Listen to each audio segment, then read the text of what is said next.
Sveiki, mėly ministrantų pokalbio klausytojai, stebėtojai. Šiandien ateiname su dar vienu įrašu, gana po ilgo laiko. Tik tai šiaip, ten gana taip aktyviai tai keldavom, nes aš buvau išvykęs į Prancūziją. Dabar ir šiaip vasarą, tai ar tik išvažiuojam kažkur, ar šiaip pailsėti norisi. Tai toks sunkesnis laikotarpis kelt kažką. Bet sakau, tokių minimalių, tai jau vis keliavo kelionį, tai aš tai tokių iš tai, ką mes pamatom bažnyčios, ten kažkas, kas gražu įkeliam, kad bent šiek tiek palaikytume veiklą, palaikytume tą aktyvumą. Ir šiandien mes turim labai gražią progą, dėl ko džiaugiamės ir dėkojam pirmiausia Dievui, mergelei Marijai ir visiems žmonėms, kuriuos sutikome per metus laiko. Ir kokia šiandien proga yra Jovi? Šiandien yra mūsų kanalo metinės metai, kai jau ministrantų pokalbiai yra internete, yra pasiekiami. Ir mes sugalvom, kad tą metinių progą padarysim tokį nestandartinį epizodą. Ir kaip matot, mes esam Arneido virtuviai. Jo, kad ir kaip dabar keista, ne bazilikoje, ne parapijos salėje, ne kokiam nors, nežinau, bažnyčios kampe, ar prie bažnyčios, bet esam namuose. Ir šiandien jo visų galvoju ir sugalvom, kad pabandysim mes kitokį kūrybos būdą. mes kurdavom podcastus, darydavom pokalbius, o šiandien darysim pyragą. Pyragą darysim metinių progų. Aš tai buvau taip mintis, savo suplanavęs tokį scenarijų, kad mes tiesiog nusiperkam pyragą, ar mes jį suvalgom ir paminim, įkeliam įrašą ir padėkojam, bet jo visų mąstė sudėtingiau, aišku. Ir šiandien gaminsim pyragą, morkų pyragą ir tikimės, kad pavyks. Galbūt, bent jau tiek, kad ten nebūtų tobulus skonio, bet bent kad valgytai, to ne jo. Nes jau viską sugalvojau greitai, o dabar mes irgi, taip, nes irgi šiek tiek ir tokių veiklų, tai išvykstam, tai vėl ir šiaip ir žolinės artėja, kas ir buvo mūsų pirmas epizodas. Pats pirmas įrašas. Taip, apie žolinės, tai šį kartą jau nebekelsime. Apie žolinės jau prasme galite sugrįžti atgal metus laiko. Ir iš tikrųjų, bekurdami mes tikriausiai visko labai daug išmokom. Pirmiausia, išmokom ir suartėjom bendrauti, suartėjom bendravime, kad reikia išklausyti, reikia pasitarti. Tu yra dviejų žmonių darbas ir jau tu turi išklausyti ir vieno nuomonę, ir savo pateikti, ir priimti bendrus sprendimus, kad galėtum kurti, kad galėtum galvoti idėjas ir kad galėtum kilti ir eiti tolyn. Ir taip pat čia buvo ir toks tikėjimo stiprinimas, nes aš kaip esu ne vienas iki paminėjęs mūsų tuose tinklalaidėse ir laivuose, kad žymiai lengviau yra išlaikyti tą tikėjimą, kai turi kažkokią bendruomenę ar kažkokį pažįstamą, su kuriuo gali apie tą tikėjimą pasikalbėti. Tai čia irgi buvo ir toks ir augimas tam tikėjime ir stiprinimas to tikėjimo ir netgi žinių tobulinimas ir šiaip per mūsų visą šitą podcastą ir mes labai daug gavom ir visokių galimybių su visokiais žmonėm artimiau susipažinti ir su, ta prasme, aukštesnio tokio kaip rango žmonėm ir su jo įvairiais ten kunigais ir su dėstytojais įvairiais. Tai labai patiko mum ir pagilinti žinias ir ne tik pagilinti žinias, bet dar ir gauti kažkokių kontaktų ir gauti įžvalgas iš žmonių, kur yra žiauriai pažengę savo tuose srityse. Ir jie ir dėstytojai, profesorių teko, kurie mums padėjo suprasti, ką mes darom ne taip, kur mums reikėtų patobulėti, kur mums reikėtų šiek tiek augti dar, ką mes darom gerai ir kiekvienas pagyrimas mums atnešė labai daug naudos ir suteikė galimybę toliau kurti. Ir dėkojom ir Bernardinams, tai yra dienraščiui, kuris mus kalbino, ir Marijos radijui, kuris mus kalbino. Ir Marijampolės televizijai. O dar kiek yra daug žmonių, kuriem dėkojam už tai, kad palaikot, parašo, kad stebi. Ir vien tas laiko paspaudimas, mes matom, kad žmogus aktyviai reaguoja, kad jis stebi, o dar ką nors pasako, žinote, kai dabar per šią vasarą man teko dalyvauti Žemaičių kalvarijų atlaiduose ir ministrantas sako, aš jūs stebiu, aš jūs matau ir žinot, kaip yra smagu, kada tu nuvažiavęs į Telšius tau sako, vadinasi, tai sklinda po visą Lietuvą, tai nesklinda tik tai tarp artimiausių žmonių, bet aplink visur. Ir buvo ir parke mums, kad tada viena moteris sako, džiaugiuosi, kuriat smagu. Tai tokie dalykai jie atrodo labai paprasti, bet jie labai suteikia nepaprastą jausmą viduje. Ir tai įkvepia toliau kurti ir daryti ir tikiu, kad... Bet tikiu ir jau. Žinot, kas čia pypsi iš tikrųjų, nes jau mes pradėjom gaminimo procesą. Čia mūsų pypsi riešutai, kuriuos mes dabar kepiname, nes tai bus jau labai toks aleponiškas Morkų pyragas. Tai dabar jau tikriausiai kalbų užteks, bet dar aišku mes pabaigoje sugrįšime prie padėkų ir prie išvalgų ir netgi gamindami kalbėsime apie tai, kas mus sustiprino, kas mums buvo sunku, kur mums reikėjo pasistengti ir kur mums reikia nuolatos augti. Reikia šitą išimti. Dabar reikia šitą išimti. Tai vat matot, bus tas kitoks šiek tiek toksai, ne kiek gal tikėjimo turintis dalykas, bet kiek čia bus epizodas vyrai virtuvėje.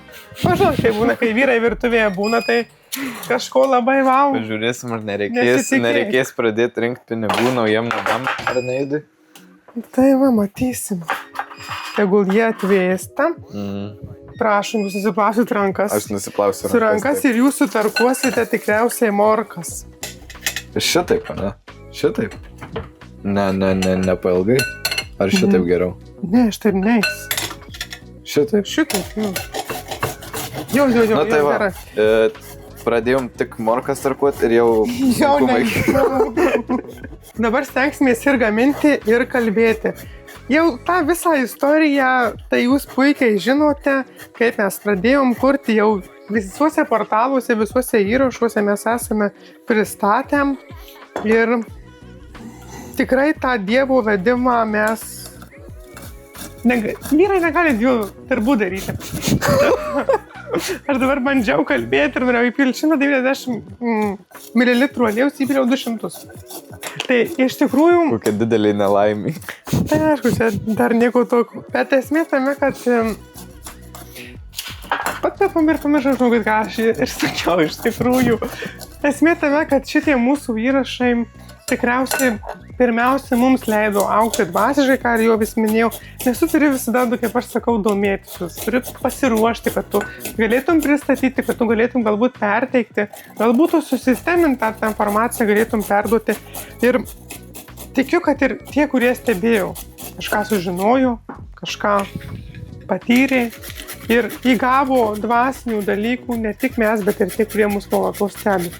Ir galbūt dar Jozas kažką pridurs, gal apie taip, kaip mes pasikeitėm, sakykime, nuo to pirmo įrašo, nuo tų žolinių iki dabar. Jo, tai man atrodo, ta prasme, pasikeitė mūsų ir tas pats ir toks kalbėjimo būdas, gal labai tokį susikaustę būdom ir labai ruošdavomės tiem visokiam epizodam. Tai ten mes buvom pirmiem mūsų žolinių epizodai, man atrodo, mes buvom net kelių lapų vardą, nepasidarė, ne? Taip, mes išbėriau cukrų. Eik tu savo, žodžiu čia. Gerai, kad jūs visko nemanyti prieš arti.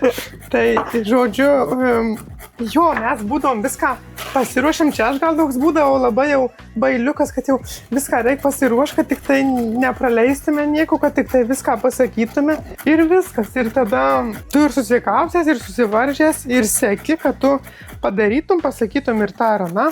Kad klaidų jokių. Jo, bet labai tu bijojom labai klaidų. Visko per daug, 10 gramų cukraus per daug. Nors kaip paprastai, vat irgi dabar nepagalvo. Gal nuimsiu. Nes paprastai juk sako, receptuose, dabar apie receptus pradėsiu kalbėti, apie tikėjimą, kad sako per daug, čia žinau iš mamos išmokštai iš tą, kad sako, receptuose būna per daug cukraus. Bet čia nelabai ką nuimsiu, žinau. Aš tai kaip tik atbulai, aš būna, jeigu kažką darau, tai visada specialiai daugiau cukraus įsidat. O aš kaip?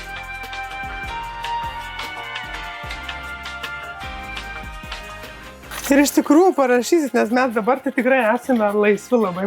Tiesiog, tu, kada tas laisvumas, tą laisvumą įsivaldai ir visai kitaip, net ir po to, ir tas kalbėjimas, ir vat iš jūsų, kiek po to klausim ir iš artimos aplinkos atsiliepimų, ir šiaip gavom, kad sako, jūs jau laisviau kalbate. Jau visai kitaip. Ir aš suprantu, kad tai yra ir patiems klausytojams žymiai, ta prasme, smagiau, nes kur klausyti, kai yra žmonės susivaržę, ar ne, jie tenai nenori praleisti nieko, arba kalba tiesiog nenatūraliai ir matyti įtampa, tai ir pačiam klausytojui tas toks tikriausiai atsiranda nemalonumas.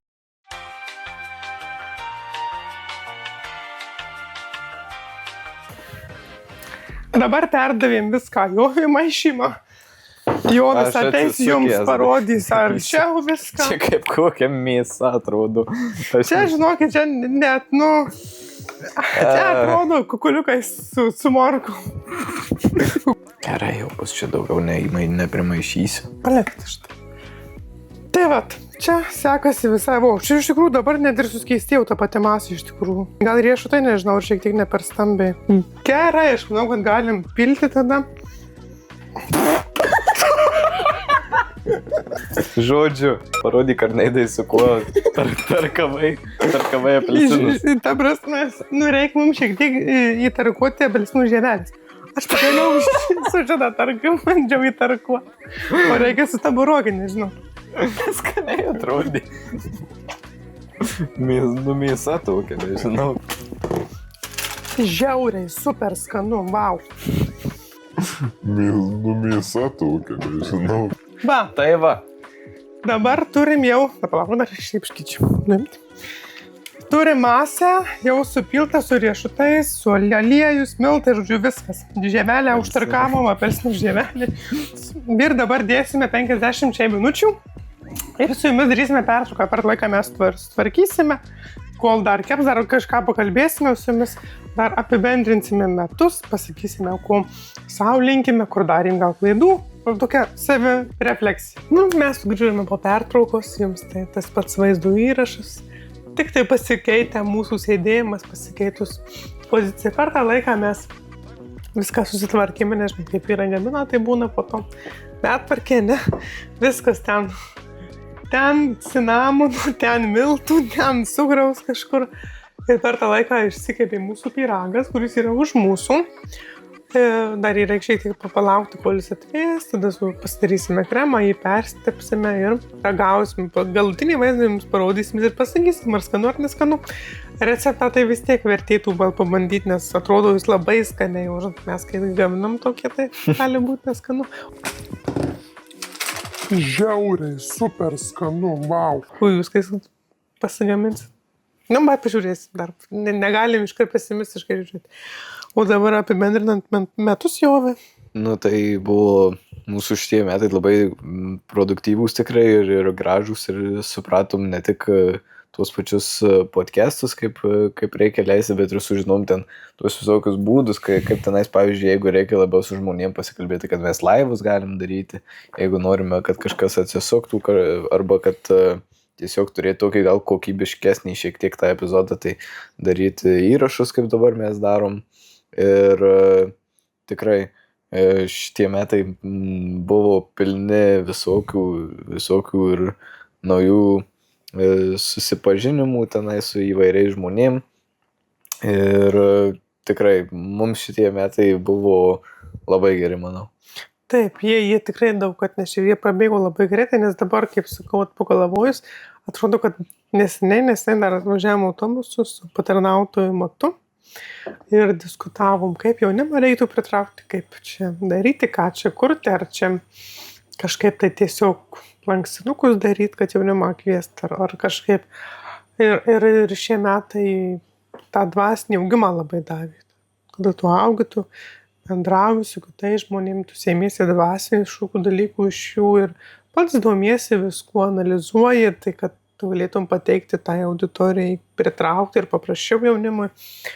Ir šiaip labai labai gera, kad mes kuriam iš tikrųjų, kai pagalvojim, kaip ir kasdienybė, atrodo kažką įkelti į ministrantus ar postą, ar įrašą, ko anksčiau tikrai nebuvo ir mes patys subendravom žymiai geriau.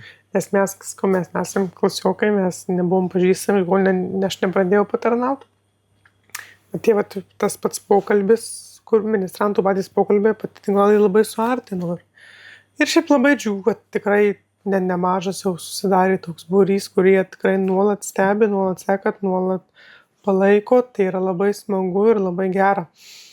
kaip ir anksčiau minėjom dar pradžioj gaminimo, kad tie tokie sutikti žmonės, žinai, kur tau sako, ačiū, kad kuriat smagu, gera, kur jinai ar savo mieste, ar ne savo mieste, tu kažkur iš toliau sutikti labai, visi tai įkvepia ir skatina siekti ir nepamesti tikėjimo. Šių dienų realijos tokios, kad galbūt silpniau tikinčių žmonės ar apskritai tikinčiuosius gali paliesti, ar ne, kažkiek tai nuliūdinti, papiktinti, užrūstinti, tai patarčiau ir tikrai jo visų tiks, kad negalima nusiteikti prieš Dievą, prieš visą katalikų bažnyčią ir kažkaip vienaip ar kitaip dabar galvoti, kad man į bažnyčią nebeverta eiti, kad man išpažinties nebeverta eiti, kad man nebeverta daryti to ar ano, kas tikrai, ką mes darėme anksčiau.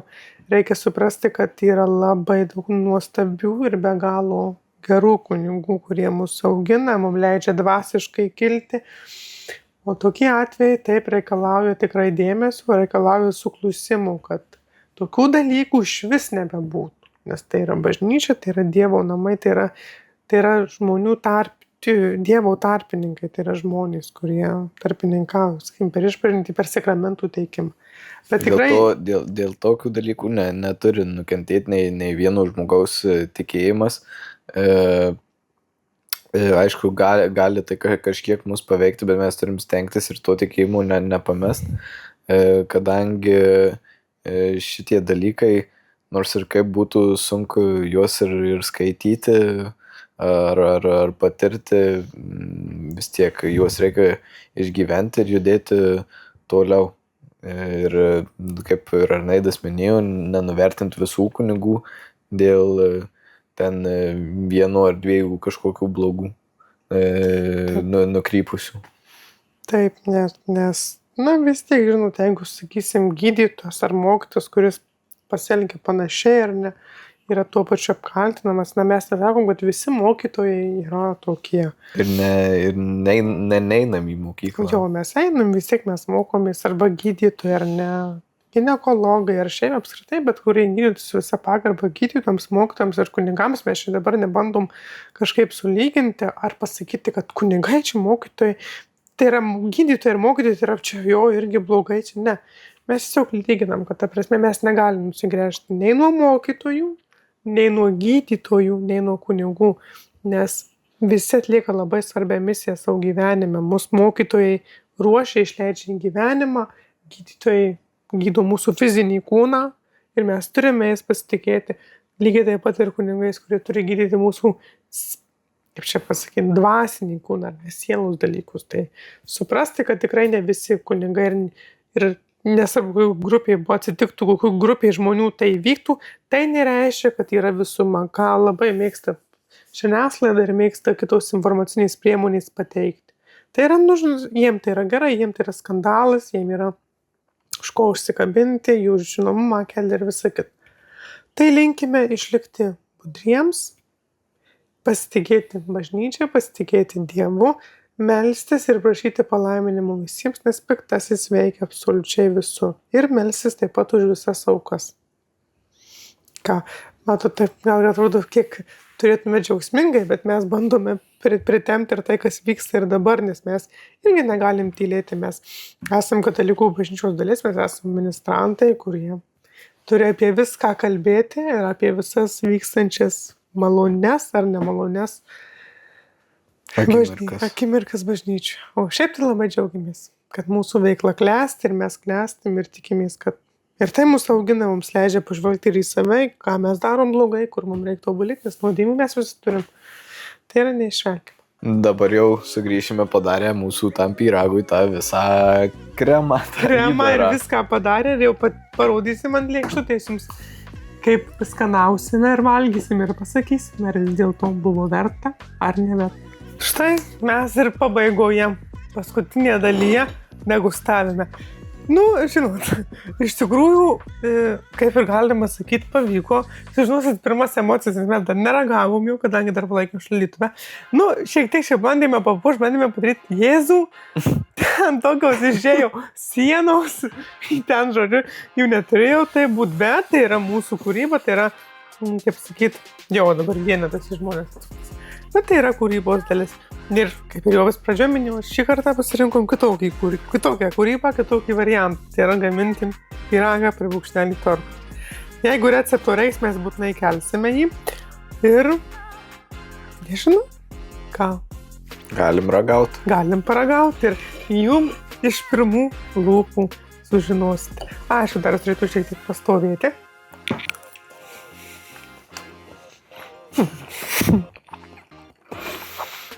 Oi, neblogas. Neblogas. Nesaldus toks labai. Gerai, tikrai. Kaip pirmą sykį aš iš viso tortą gaminu. Tokį, galima sakyti, tai manau, kad tikrai labai gerai mums sekės.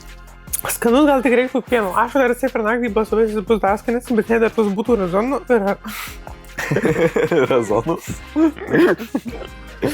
Razinos, jeigu dar jūs būtų čia buvę tus, kuriuos vis dar reikėjo pamirkyti rome, tai čia dar būtų tas skonis skanesnis ir toks stipresnis, bet suteikia labai apelsinų žievelį jaučiasi.